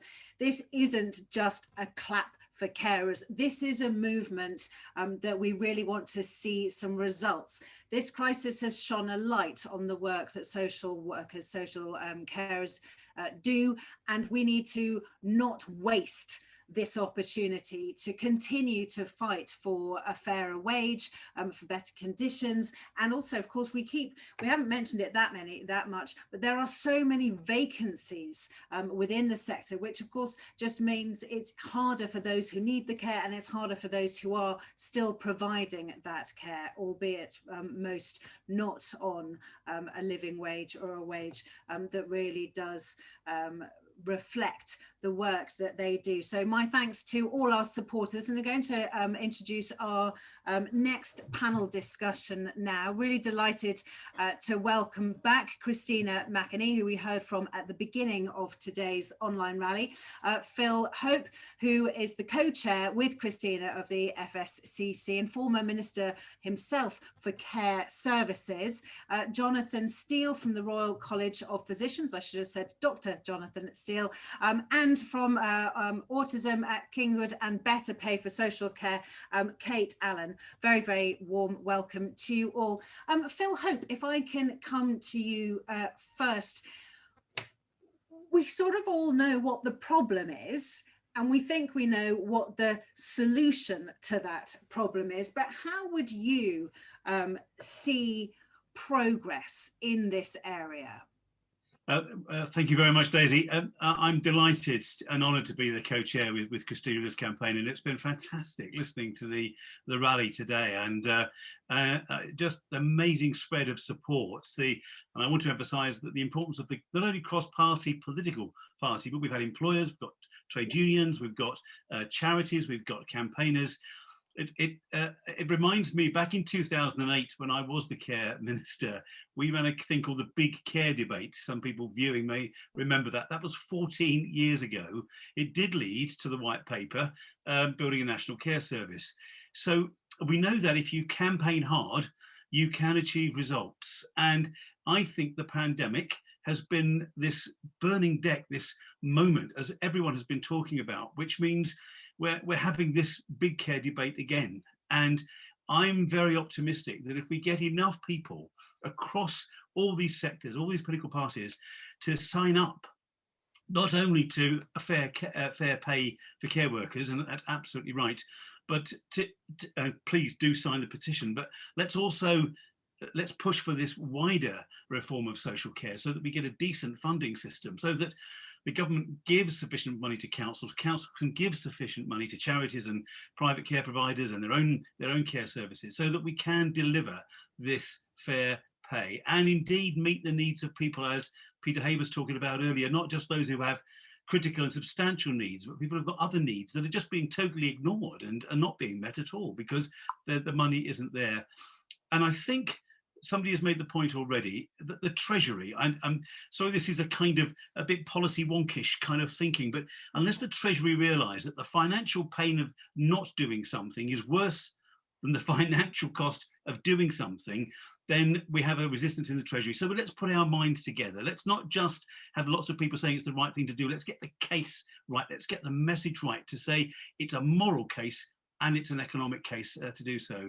And I think we can be forward. It's quite interesting. Just one final point, Daisy. It's not just about pay either. Care workers deserve to be treated with respect and dignity, proper training, proper support. And there's an NHS People's Plan, which is all about treating NHS staff properly. Let's have a social care people plan that includes decent pay and conditions, but includes all the other things about a career progression, about equality, about diversity, about inclusion, about good leadership, about being consulted, about all the things that a good organisation should have. And we're holding a conference for that purpose on the 11th of February next week, which people can join in order that we go, it is pay, but it's pay plus everything else that our care workers deserve, a decent deal. Phil, thank you so much. Christina, I was very struck because I've heard it so many times before, not just with this area, but so many public policy areas, that this ends up in the category of too complicated, no easy solution, and therefore no quick hits for politicians like there are with other things. You can write a check and get a quick hit and get a headline and win some votes and off you go. This area is so multifaceted, it's so complicated, it's so expensive, and I wonder how you think about that as a way of simplifying. Is there a way of simplifying it and making it less complicated? And I've had a specific question from Ollie, who says we need to prioritise companies who pay the real living wage. Needs to be more pressure. How can we do that? And I wonder, is that where the simplicity lies? Well, I think for us, part of the reason why we're so heavily involved in this and why we wanted to keep this campaign going is we've been saying focus on the workforce, because it is really easy to get distracted by structures and finance and is it hypothecated tax, etc., and all of these issues. And actually, if you start with the workforce, I think that does simplify it, because that's how you make change in the way service delivery, and impact on service users and patients. And it's not rocket science. So one of the things that could happen is you bring in a national contract which says care workers will not be paid below this level. Care workers will have access to X amount of training. There will be minimum standards and additional standards above that. The government could carry out a job evaluation exercise across care workers, because there's a myth, I think, that care work is care work is care work, and that there is no variation. And actually, you've heard from various people, you heard from Shan how difficult the job can be, and that there are different levels of care and delivery of care. So and they interact with a whole range of other professionals, and they interact with people who have got a whole range of different needs. So you could bring in something which would give you an idea of what are the skills that are already out there, what are the skills we need, and then how do we pay for that? And then that way you set pay levels, and commissioners and providers would know, this is the service I need, this is the client group, these are the skills I need, and this is what it would cost to get staff in at this level and this number of staff with these skills that can actually deliver for the group that we're being commissioned to service. And it's not rocket science. We've done it in other big sectors, like the schools sector, for example. It's possible to do that, entirely possible. It's bread and butter issues for trade unionists like us. I must bring in Kate Allen. And I wonder, we've had a lot of comments saying, echoing what Christina was saying, if we concentrate on the simple, the workforce, if we concentrate on the hourly pay rate, then the message is simpler. Do you think that is the answer, or is that simplifying it too much? No, I think that is part of the answer, and I wholeheartedly agree with what Christina was just saying about different levels of pay, because there are different levels of care. Everything we've heard today just underpins for me the reason why we launched the Better Pay for Social Care campaign last year, and that means I can speak on behalf of not just my charity, Autism at Kingwood, but 24 other social care providers and other care associations of all sizes, because we know firsthand and we see firsthand the efforts, the skill and the commitment of support workers, and there is no doubt that they deserve better pay, and 72% of the public agree and think they're underpaid. But I think that the challenge is actually facing social care is about how to improve the funding allocation down to local authorities in order that they can then pay providers at a more realistic rate. And again, that's where I link in with what Christina was just saying about the different levels of pay.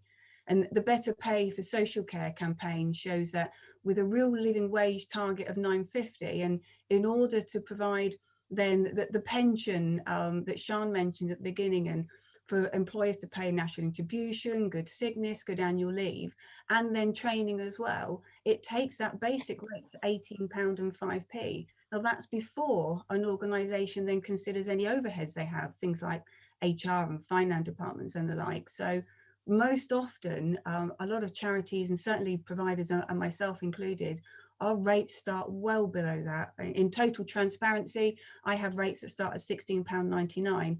So to compensate, social care providers are becoming leaner and leaner, and we've trimmed everything we can, and it has to be affecting the experiences of people we support and staff, and there is just nothing left to trim, and our social care staff just deserve better, and which is why all the campaigns and everybody here today bringing together that collaboration to force the change for future social care is just so needed, especially right now.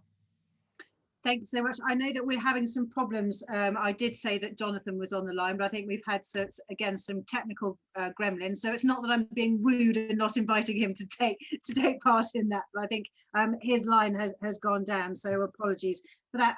Phil, I'll just come back to you before I want to play a little clip in a moment from Prime Minister's questions, because obviously we have been using any means at our disposal. We know that this issue did come up at Prime Minister's questions, so I'll play that in just a moment.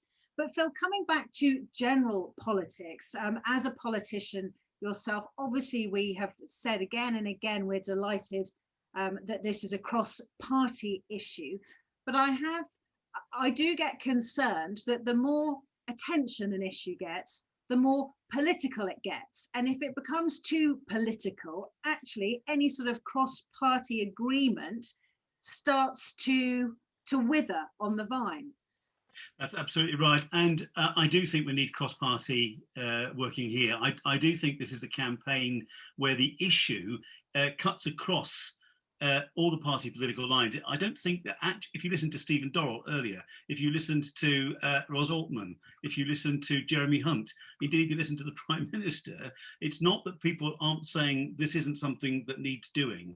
They're just finding it very difficult to do. And that's why I think we've got to find the solutions that are cross-party, that allow the government to take that extra step forward that they need to take. We've got to create the environment, we've got to create the enthusiasm, we've got to create the mood in which people say now is the time, and we won't blame you for it. Now, if you're going to get really political about this, we're 4 years away from a general election. That helps. I know this is again policy wonkish type thinking, but if you know that you haven't got to, if you're going to make a difficult decision to find more money, to pay people a decent wage, and indeed provide a proper workforce strategy, do that now. Do that now. Sort it out now, when you don't have to sort of go to the electorate and it all becomes one party versus another. Do it now, when there's cross-party opportunities to work jointly on things. Because one of the things over the years of covering politics, and it has been more than 25 years, that has infuriated me more than I think anything else has been when we've talked about the NHS specifically. When I've sat round with experts from all political colours, from the NHS, from all the BMA, whatever, you can have an agreement behind closed doors under Chatham House rules of what's wrong, how it should be changed. And then this very same people come in front of the cameras, speak on the record and say something completely different, because they know that's where the votes are, and they want to say the popular thing rather than give the facts and make those difficult decisions. And I worry that social care is going to be the same. Well, I hope not. I do think, as people have said, the pandemic has brought us to a point where people are now really aware, like they are about the NHS, of how important the social care system is. So now is the time to take the political opportunity, the space we've got, and the climate in which we're in where people, I think, can take that extra step forward, can make the decision to increase the budget for social care in the short term, a substantial amount, but not in the bigger scheme of things. We spend £130 billion on the NHS.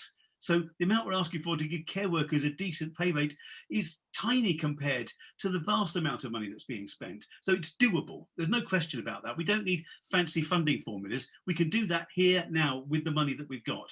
And then that puts the platform for the wider debate, the social care transformation. Christine is absolutely right. Let's focus on the workforce. Let's get that right.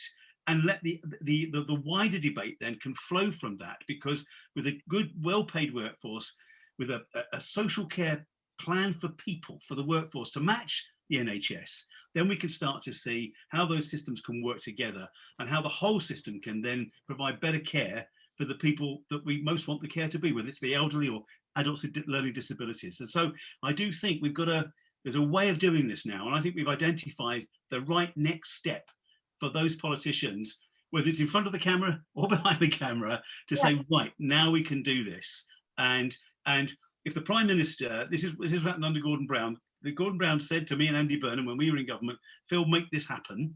Let's have the white paper. And he overruled the Treasury, having been a former Chancellor himself. Gordon Brown can do the same with Rishi Sunak. He can say to Rishi, make this happen, and it will happen. Yeah. All right. Well, we've talked about what goes on behind closed doors, but now I want to bring everyone's attention to what happened on the floor of the chamber of the House of Commons just a short while ago at Prime Minister's Questions, when Julie Elliott asked the Prime Minister this very question. Here's what happened.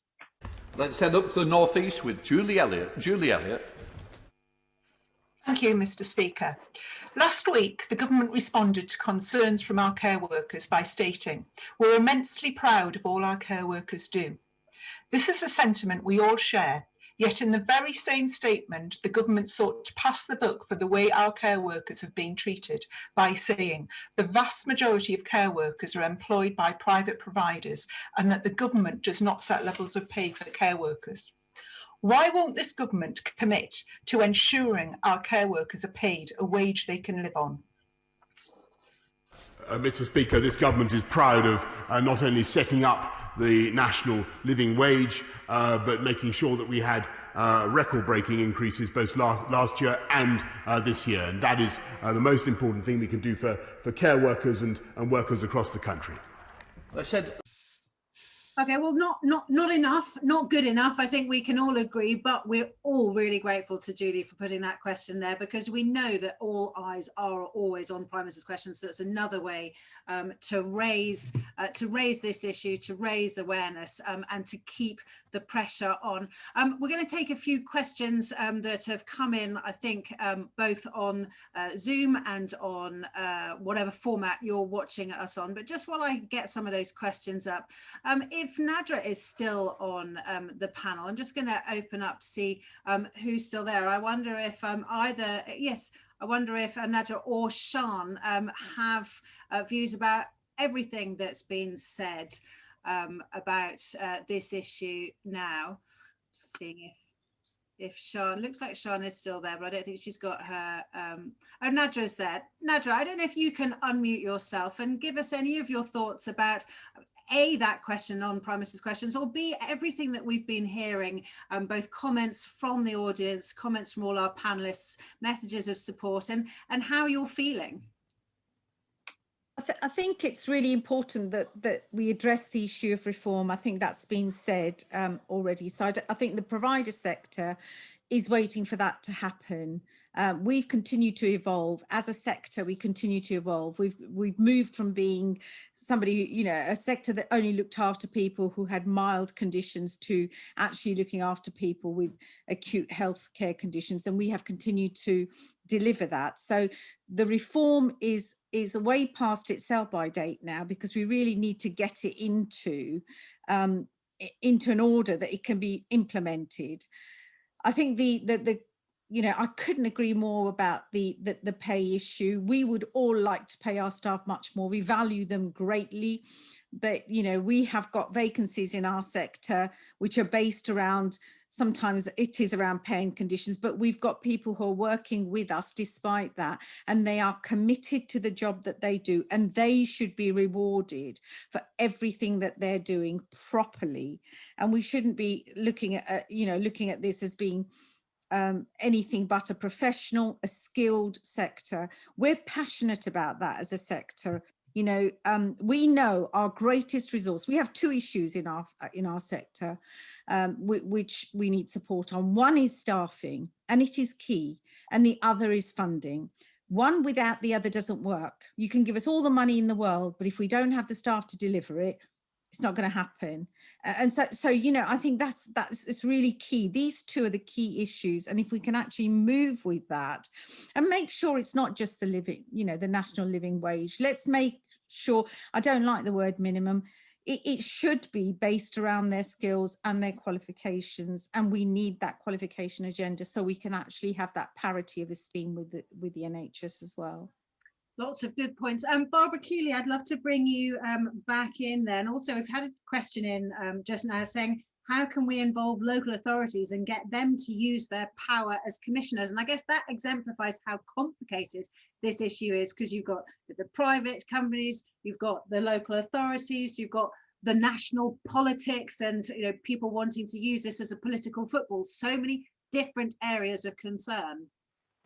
Yeah, indeed there are. Now, there's some debate going on in the chat about which is the right next step, and that's a good question, and one that we've often wrestled with. But I think it's right that we see this is a multifaceted problem. Really, it's quite right what's just been said, that staffing is at the heart of this. The pay and terms and conditions, and dealing with that 112,000 vacancies, that's absolutely crucial. And it shouldn't just be minimum pay, minimum wage rates. It shouldn't just even be the real living wage. But we've got to start somewhere, and that's a reasonable starting point, I think.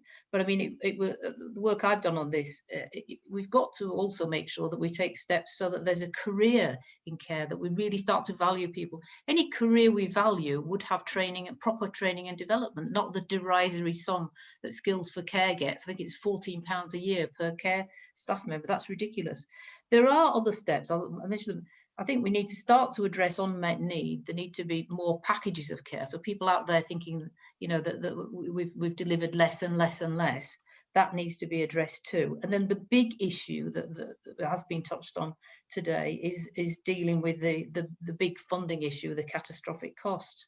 And not to forget the care needs of people with learning disabilities or people who are autistic, because that's something that I've done a lot of work in the last 3 years, and there's not sufficient social care either.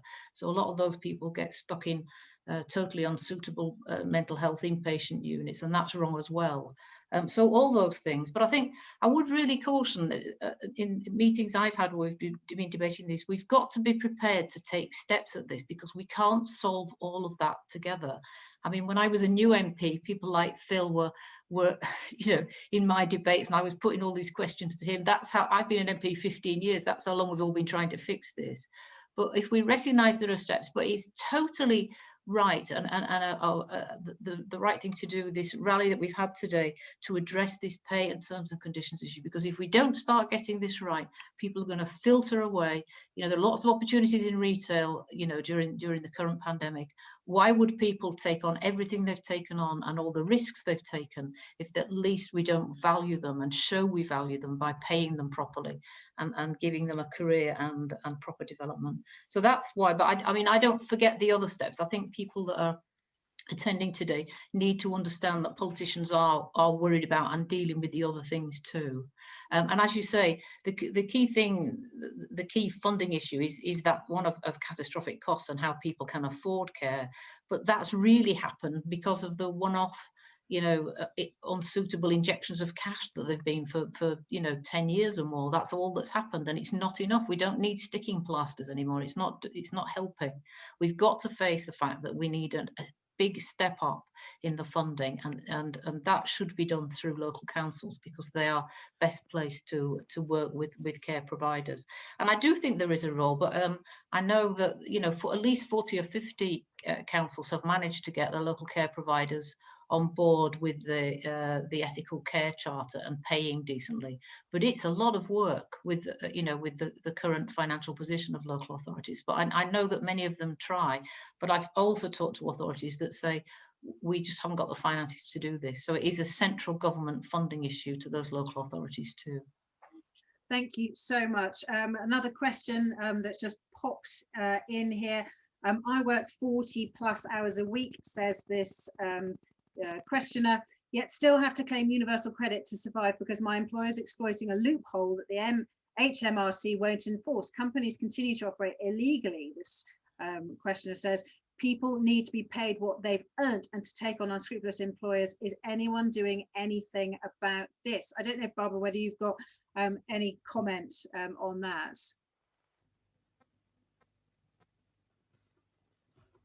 Oh, I think you're still on mute. Sorry, just run that by me again. This question was a very specific question, so talking about employers, private employers. This person saying that they work more than 40 hours a week, but still have to claim universal credit to survive, because the employer is exploiting a tax loophole that HMRC won't enforce, and in a way operating illegally. Yeah, I mean, it goes back to, I think, to that point that I just made about councils being the conduit for funding from central government out to care providers have got that role, but it's tough to make them the sole policeman of this, you know. And I know that our city mayor in my local area of Salford has had care providers just tell him where to go when he's tried to get them to raise wage levels. So, you know, central government has and you know, the HMRC as part of that have got to join in this, because you can't make local government, which doesn't have the clout apart from, you know, trying to work and trying to get ethical care rates paid and wage rates paid. They can't do it all. So it is down to central government too, and we have a role in Parliament to make sure that those sort of loopholes don't exist. I mean, people should, you know, it just goes back to this point of how can it be that people have to work those hours? I've met some wonderful care staff over the years that have, you know, working 2 and 3 jobs just to make a living wage. It's absolutely wrong, absolutely wrong. You know, people should be able to just do a sensible number of hours in the week, because it's a demanding enough job without working 40 hours or more, or, you know, 2 or 3 jobs or more. Yeah. So, you know, but it's, you know, it's down to the government can change these things. You know, that the government treasury could change what the HMRC does on that. And of course, that's so much of what today is about. We are calling the government to action, and of course, as so many of you know, we're calling for fairer pay. We're also calling for parity in conditions and esteem, particularly with the NHS. We're calling for the funding boost, and we're calling for everybody to sign that petition, the petition that Sean Stockham set up. Sean, I want to bring you back. We've only got a few more minutes left, but it seems like we started off with your story, with, you know, everything that you've done, and now all your energy going into this. And maybe it will be a surprise to you, but it's of no surprise to the rest of us that within the chat on Twitter, on the chat function, there's been a lot of love for you, Sean, a lot of admiration and a lot of thanks. But that doesn't get us anywhere, does it? That's nice to have, but we are trying to change things. We're trying to really make a difference. And I wonder how you feel the last couple of hours have gone, and anything you've heard that's made you think differently, or your reflections. I've got to say that the lovely things that people have said about myself It's not just about me. I take that as saying it about every carer, because we're all there doing what we can. Part of my job is stopping inappropriate admissions to hospital. So actually part of my job is saving money on the NHS. Yes. But I didn't feel valued. I have to say I feel a lot more valued. I appreciate the cross-party working, but now we've got to put those words into action, and we've got to get a real living wage for carers, at least a real living wage. I have to say my employers, because I have more than one, are very good. I get my training with them, and I feel valued with them. There's no progression through there because they've done away with a lot of the posts, and caring is the type of job that people do walk away from, and it's not because they don't care, it's because they can't afford to live on it. And as people have said, they're doing their job and getting top-ups on universal credit. If we were paid properly, we wouldn't need that, so the government would save money. I just sometimes think this government just doesn't, or all governments really, just don't think properly. It's just, if you pay somebody properly so they don't have to claim benefits, you're saving the money that you're paying on those benefits that can go on something else. But no, I just want to thank everybody for their support and ask everybody to ask their friends, their families, their colleagues, please sign this petition. We need to get it to 100,000 so that we can push on for the next stage.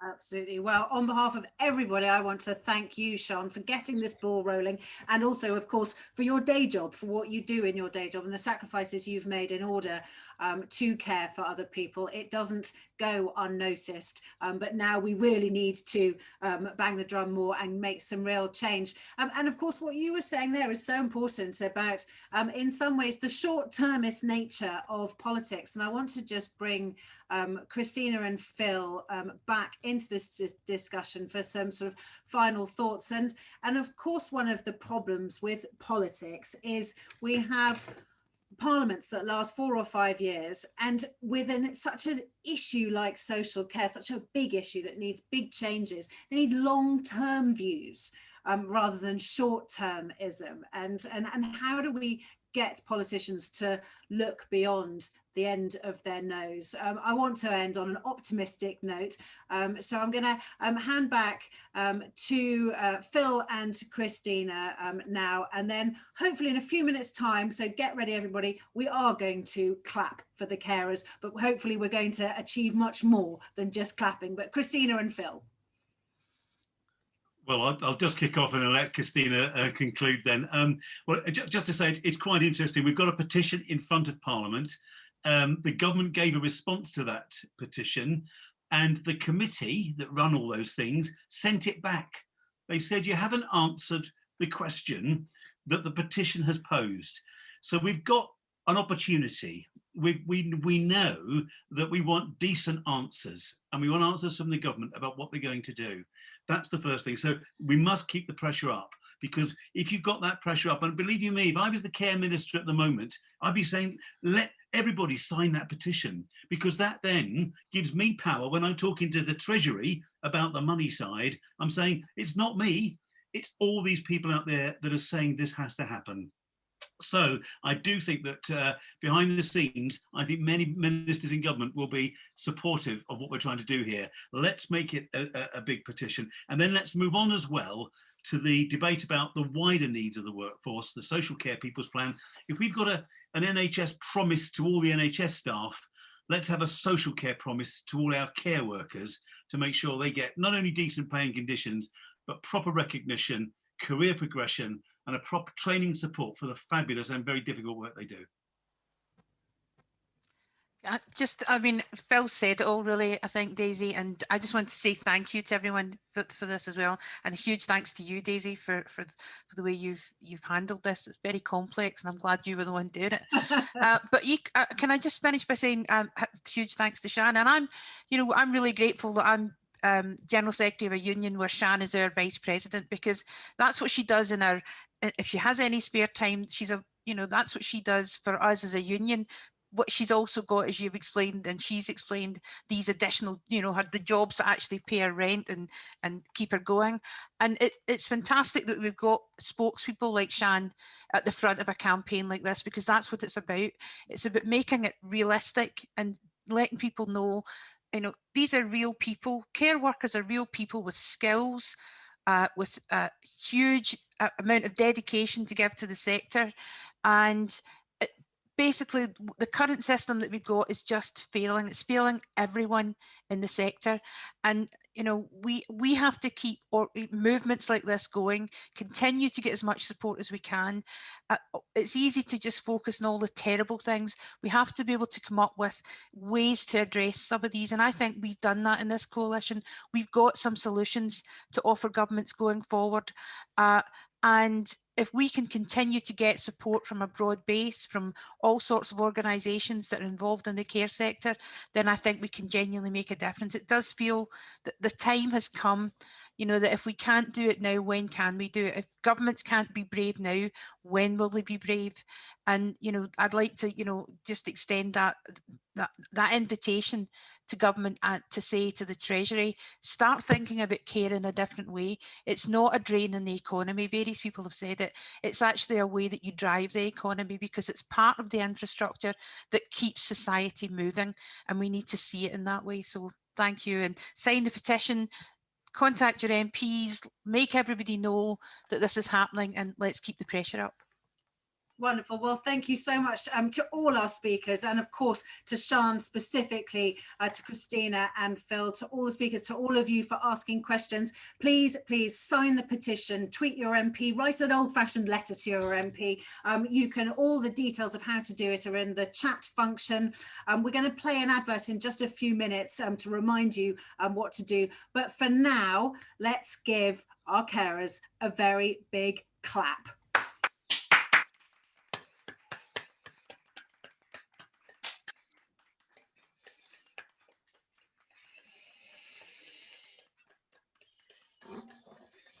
Thank you and goodbye. Sign the petition, watch this advert. Bye.